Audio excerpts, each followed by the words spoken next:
Greetings, my fellow YouTubers. This is Guru Too Cool coming to you yet again on the People's Connection. Today's broadcast is going to be about Lil Kim and her skin whitening treatment that she's done. Let me show you what I mean. Let me explain. Basically, Lil Kim has went from being a beautiful, sexy, smart, talented, one of the world's first great women rappers of all time. She's gone from looking like a beautiful black woman to being what looks like a 18 to 21-year-old white girl, as you can see on the right side of this screen. We all know Lil Kim to be very, very talented, as she's been a trendsetter. She has actually set the pace for other female rappers who have come along and been a success. Lil Kim, has actually set the pace. With that said, though, I'm really quite disappointed at what I see before my eyes, that Lil Kim, in fact, has put herself through a skin whitening process, which we all know is bleaching your skin. And the more that I look at it, the more that I see the transformation she's gone through, it really takes me back to Michael Jackson and exactly what we've been told and what we believe, and just what we really don't know about skin whitening, or skin bleaching, or what we call, skin bleaching. Basically, I know that this concept is really been on an upswing in Africa, in parts of Africa. So this isn't just a United States issue. This is really a worldwide phenomenon. And with that said, I gotta share with you a book that I'm reading right now at the moment that definitely talks about this experience and what we're going through, this process. Okay, this book is called The Africa-Centered Perspective of History. It's by Dr. C. Ceylon Quito, if I am saying the author's name right. But I bring this book up to your attention for a reason. Okay, so basically the book, it goes into details about how we live in a very Eurocentric, hegemonic type of environment where African people, just as well as other cultures, we are susceptible to a great deal of Eurocentrism. So we get bombarded by those type of images on TV and magazines and so forth, and we want to emulate those things. It's really a funny dynamic because we have white girls who are trying to emulate black women, and then we have black women who are vice versa trying to emulate white girls. So we got a really funny dynamic going on here in the northern hemisphere. We had the same thing. We were looking at the same type of witnessing the same type of phenomenon with Michael Jackson as his transformation went from a black man to a white man, and why today it's so easy for Hollywood, or people in the UK rather, to do a biography, of a documentary movie about Michael Jackson, and also cast a white man in his role, Michael Jackson's role as playing Michael Jackson, a white man. It's quite pathetic, but this is the type of dynamic we live in, this kind of world we live in. But Lil Kim here, she looks really, really tore up. Toe up from the floor up, as people would say. You look toe up from the floor up, make a brother want to throw up.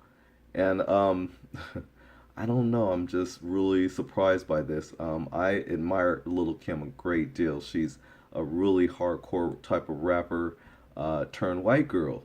And as a matter of fact, you see in some of the comments, people are asking, why did Lil Kim turn into a white girl?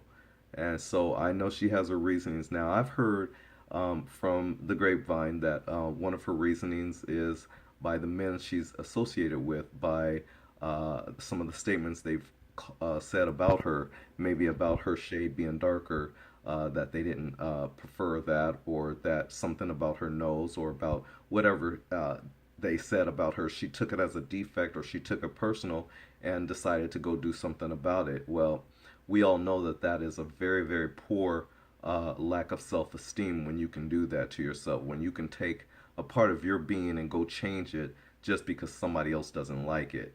And much too often, especially in the black African American communities, we fall victims to that. And I tell you, it's very, very dangerous.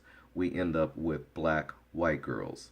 And really, it's a slap in God's face at that. I mean, we don't even talk about the religious aspect of it, but um, it's just not cool. And again, too often we see this. And again, I'm gonna say this too.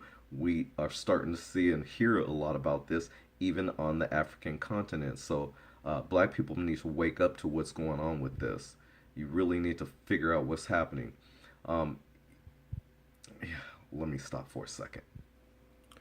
This goes back to a many years of conditioning, especially in the black community. We watch TV, and all the TV shows that we see have usually been white people. We've been bombarded with that through our schooling. Everything in school that's so-called great has been white people.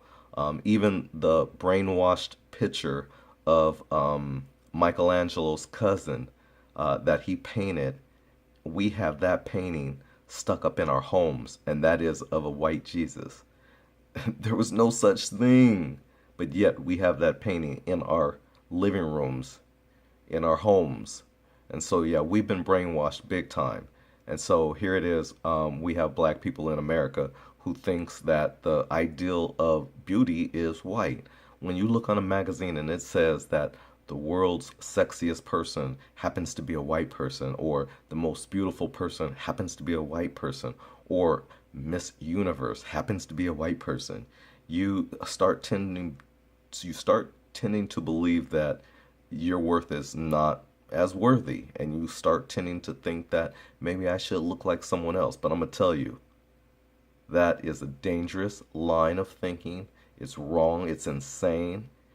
Um, I don't think you necessarily should go see a shrink for something like that, but I think somebody needs to shake you up and let you see that, hey, there's something wrong with this. There's really something wrong with this. So I just don't know what to say. But Lil Kim definitely has to live with this for the rest of her life. And I'm not going to really pass judgment on her. I'm just pointing out a few things, some comments about it. I just feel really bad for her at this point. And now, people, I know she's going to be the butt of everybody's joke, and it's not cool. It's just not good.